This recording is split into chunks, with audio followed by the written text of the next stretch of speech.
Good morning, everybody. Welcome to Solo ReacTalk. This morning, I'm going to be continuing my reaction to the End and the Death of Sanguinius compiled playlist by Anthrax Crab. And I think it's, The End and the Death, Sanguinius Embraces Dorn, voiceover made on the DQVO YouTube channel. That's what I'm going to be reacting to today. If you guys want to check out my previous reaction to the other videos on the playlist, remember that the links are going to be in the description below. And if you want to check out my other reactions to other Warhammer 40k content created by YouTubers, remember that the reaction playlist card is going to be at the top right here. Yes, okay, let's start with Sanguinius Embraces Dorn. Alright. 3, 2, 1, go.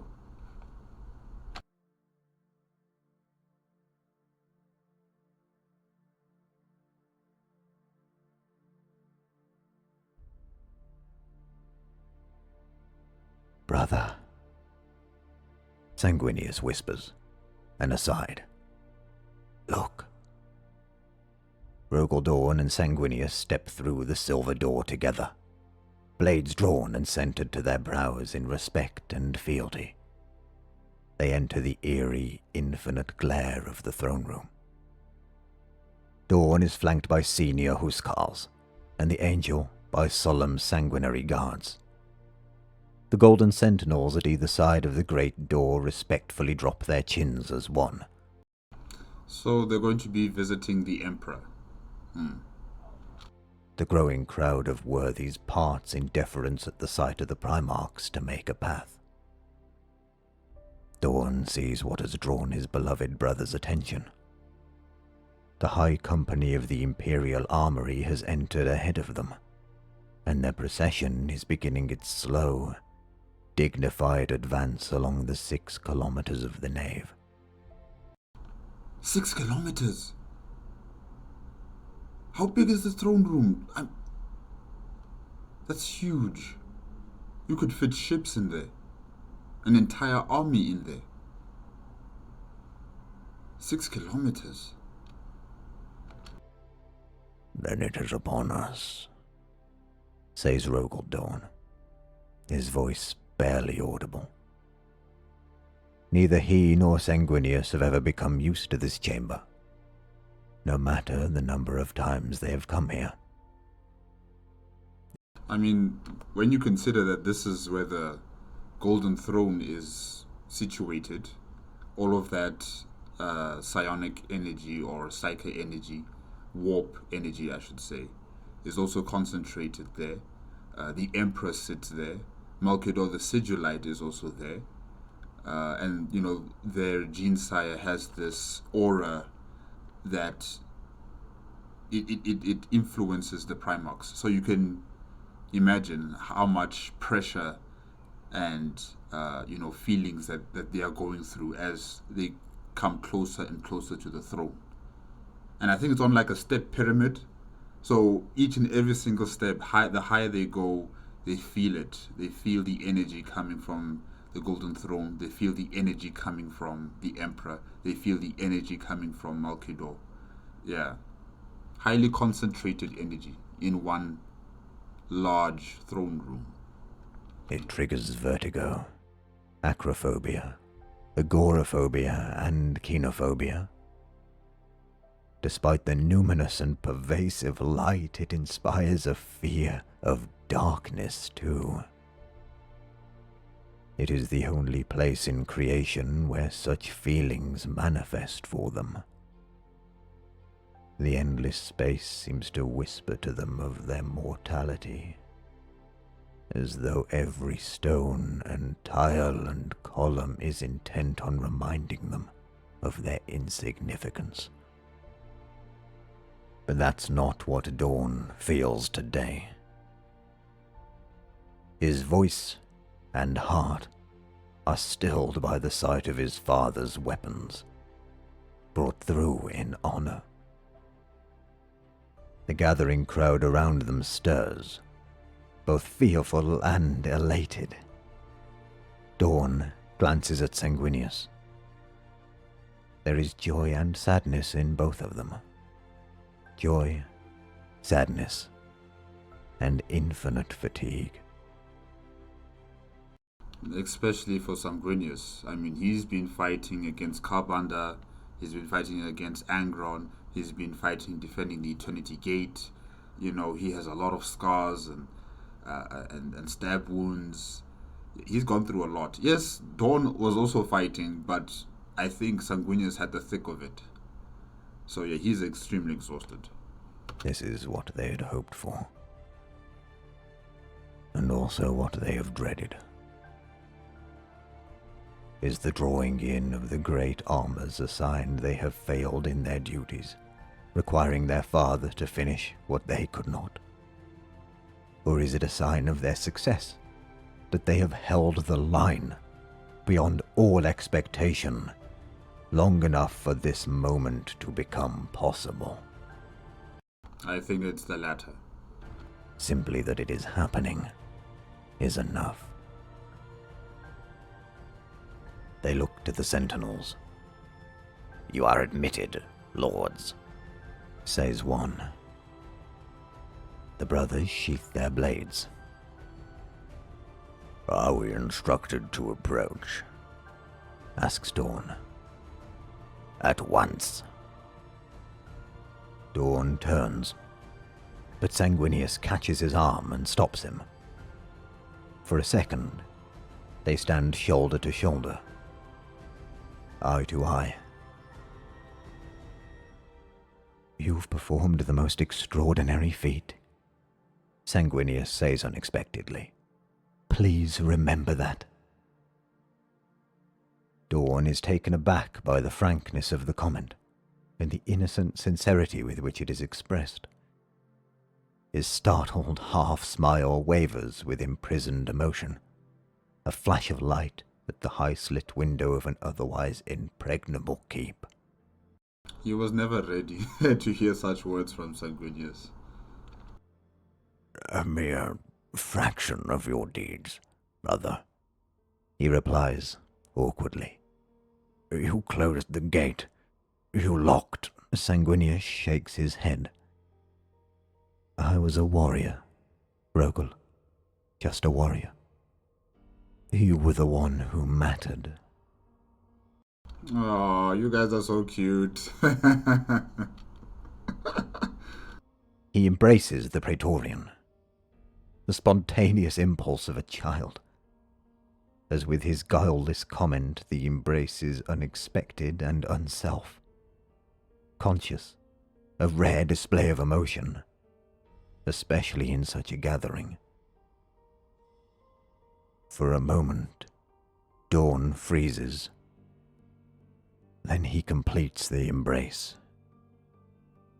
When they step back, a single teardrop glints on the brightest one's pauldron where the Praetorian rested his head, and a single drop of blood gleams on the Praetorian's backplate where Sanguinius pressed his hand. Is that some sort of foreshadowing? Maybe. Not yet. They both look aside. The crowd has parted again. Constantine Valdor has entered, Hey, Constantine! his spear across his shoulder. The Custodes Pylorus do not drop their chins. They kneel, for they are his. "Not yet," he repeats, a growl. "Your plaudits and self-congratulation." "You are owed much yourself, Constantine," says Sanguinius. Valdor shrugs. His armor is pitted and filthy. He eyes them both. "If any is owed, and any is necessary," says Valdor, "then it can wait until the outcome is settled." I hear you, Valdor, but, this was just a spur of the moment for Sanguinius. He's not doing it because, it is expected of him to do something like that. No, he just simply appreciates what his brother has done. He is congratulating his brother on trying his best with whatever resources he had at hand to make sure that the palace is defended. That this is just a spontaneous feeling and emotions coming from Sanguinius. And I think that's what I like about him as well, that he's unpredictable in these types of, family dynamics.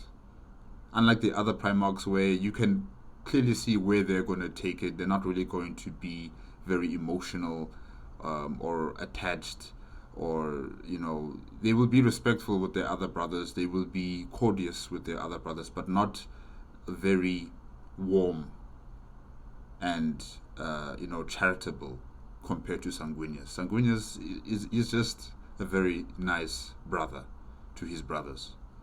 And yeah, I think if not now, then when? If not now, then when? Any chance that you have to say that, you love your brother or you love your sister, let me just say you love your siblings, you should take that chance. You should do it. And that's what Sanguinius has done right now. And yeah, he's not going to have another chance to do this. So it's best that he does it now. No. Say Sanguinius. Let's imagine it can't. None of us may live to see that outcome. So I'll make damn sure I say it while I still can, and you can both listen. You've both excelled, and you're both owed. And I am proud to call you brothers. Brothers? Oh, so Constantine is also part of the group? He's a sibling. Okay, Sanguinius. I wonder how Valdo's going to respond to that. Brothers, now. Sneers Valdor. Brothers, is it? And if you guys are brothers, he's the eldest brother. Valdo is the eldest. He saw you guys while you've been created, being gestated in your tubes or in your capsules. He's been there from the very beginning. He's the eldest. In every way that matters, Constantine. Say Sanguinius. He sighs. I meant no slight by it, Captain General. But now I see that— Stop, says Valdor. He sniffs and his brows furrow. I recognize the spirit of your words, Ninth Son, he says grudgingly. And if this is our only moment, as you suggest, then I tell you I have nothing but honor in my heart for you both. Wow, Valdo. The development, guys. The development of Constantine Valdo. This emotionless superhuman weapon is softening up to those that he considered to be mistakes. Remember, Valdo didn't really like the Primarchs. And even amongst the Primarchs that he liked, he still didn't really trust them 100%. Yeah. No, there's some development there. Slowly but surely there is some development. I like that. His eyes narrow as he looks at Sanguinius. But no embrace is necessary. No. Sanguinius, hug your brother. Hug your brother, Valdo. He needs it. He needs a hug. He adds. The remark is intended lightly, and the tension slackens. But Dorn can see how racked with unspoken, perhaps unspeakable pain Valdor has become since they were last face to face. Yeah, I mean, the Siege of Terror really did take out a lot from all of you. Constantine lost a lot of his brothers and sisters, the Sisters of Silence, in the Webway. He was also fighting, you know, also protecting the palace, and yeah, I think he was dealing with some very dangerous substances that could wipe out the entire Astartes legions. Some sort of pathogen or poison. So yeah, he was dealing with a lot of shady business behind the scenes. Making sure that the palace doesn't fall from the inside out. And he was also fighting, or not really fighting, but okay, he was butting heads with Dorn on, what is the most efficient way to defeat Horus Lupercal. Whether they should send assassins, whether they should not, how the palace must be defended.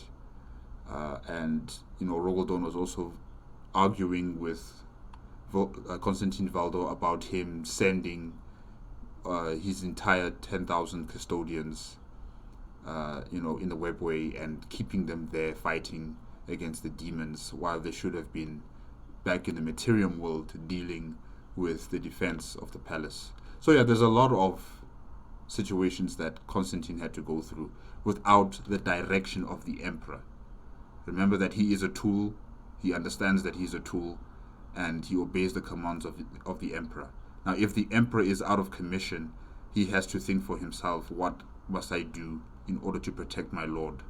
And Rogaldon was hammering that down in him, that your lord is not here. You can't hear the voice of the emperor.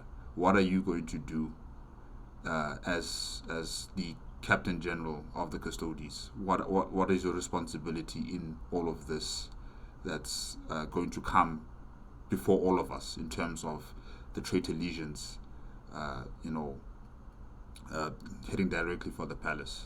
What are you going to do in order to defend your lord? And you have to think for yourself.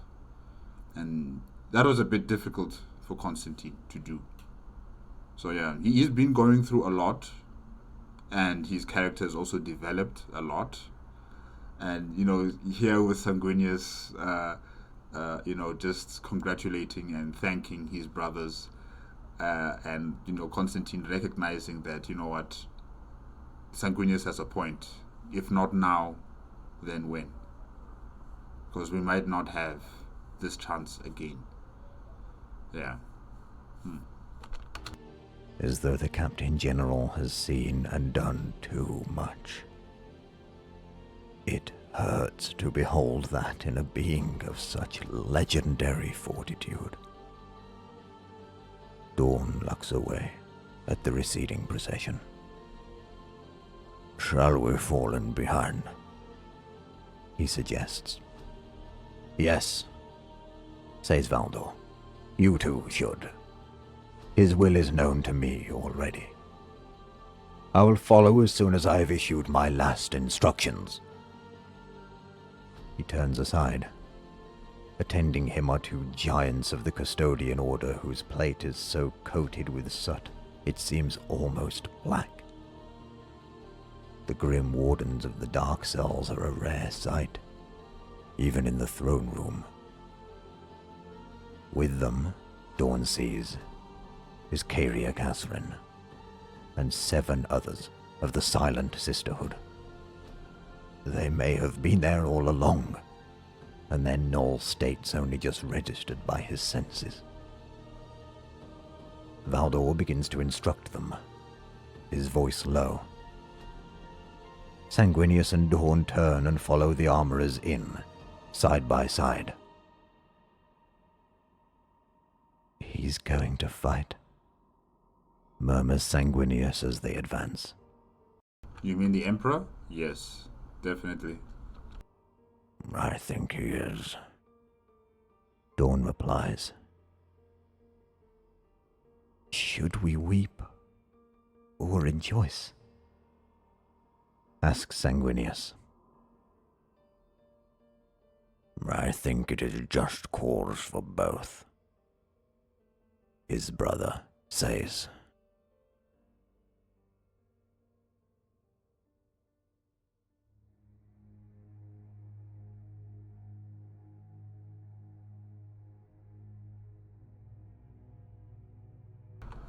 Alright guys, that is it with The End and the Death, Sanguinius Embraces Dorn, voiceover made on the DQVO YouTube channel. Yeah, wow, Dorn and Sanguinius embracing each other, saying words of appreciation and respect and love for one another in these final moments, in these final hours before heading over to the Vengeful Spirit is very good. And also that they, included Constantine Valdo. Also, it's very good. I just wish they did not teleport to the Vengeful Spirit, because that's where the mistake really set into motion for the death of not only Sanguinius but the dream of the Emperor. I wish they just took a ship, crash landed on the Vengeful Spirit, made like a shipboarding action, and then united as one group, one force that just plows through the ship until they reach Horus Lupercal. I wish they did something like that. Because, really, if they were all together, the Emperor, the Custodians, Dorn and his guards, Sanguinius and his guards, Constantine Valdo and his custodians, and also Sisters of Silence, if they all were a unified force that just went through inside the ship, it would have been far more bearable, and they'd be able to reach Horus, and all of them, all the key players, would be able to fight against Horus. Because fighting one-on-one with Horus is just not enough. Even for the Emperor, it was not enough. And I know people are saying, no, the Emperor, he didn't want to kill his son. He was holding back. I don't think so. I don't think so. He really felt it when he was fighting against Horus. He was pushed to his limit. He was really pushed to his limit. But I'm digressing. Yeah, I'm thinking too far ahead now. Like I said, it's very good to see the character development of Constantine Valdo. And also the fact that Dorn sees that Valdo has been through a lot. And definitely, he has been through a lot. He has changed. This entire Horus Heresy has changed him. He was bitter, angry, if I can say that, towards the Primarchs, because it is because of them and their existence that their sire's plans have gone awry. That's how he viewed the Primarchs. He saw them as failures. He saw them as a stumbling block instead of a asset to the Emperor's plans. And for a long time, he had been dealing with this thing on this chink on his shoulder, if I can say that, where he respects some of the Primarchs, but he does not trust them at all. And during this Horus Heresy, it kind of just solidified how he views Horus Lupercal, who was said to be the closest of the Primarchs to the Emperor, the most trusted to the Emperor, and he betrayed. And he's gone through a lot of turmoil in terms of him losing his custodian brothers and his Sisters of Silence sisters, and dealing with the protection of the Emperor and the palace. And also, like I said before, he was arguing with Dorn sometimes. So he's gone through a lot. His character has changed, and it is for the better, in terms of his growth. And Sanguinius, recognizes him as a brother as well, and that's sweet. Although Valdo is not really sure about it, but he'll go along with it, and that's good. That's like a nice send off for Sanguinius. A very nice send-off. You know, saying his final goodbyes to Rogel, and I don't know if he said anything to Jagatai Khan. I think he was in like deep medical rejuvenation, procedures, because he had a death match with Mortarion and he was on the verge of death. So yeah, I don't think he had the time to talk to Jagatai Khan. But at least, with Rogel Dorn and Constantine, he had his final words with them before they all head off to the Vengeful Spirit. It's good. Alright guys, that is it with the video. Now let's see what's next on the playlist, The End and the Death of Sanguinius. The next video is The End and the Death, Horus versus Sanguinius, voiceover made on the DQVO YouTube channel. Yes, that is next. If you guys want to check out my previous reaction to the other videos on this playlist, remember that the links are going to be in the description below. And if you like my reaction, give it a like, comment, and subscribe to my channel. Click on the notification bell if you will be up to date with my latest videos. And I'll see you guys in the next video, coming now.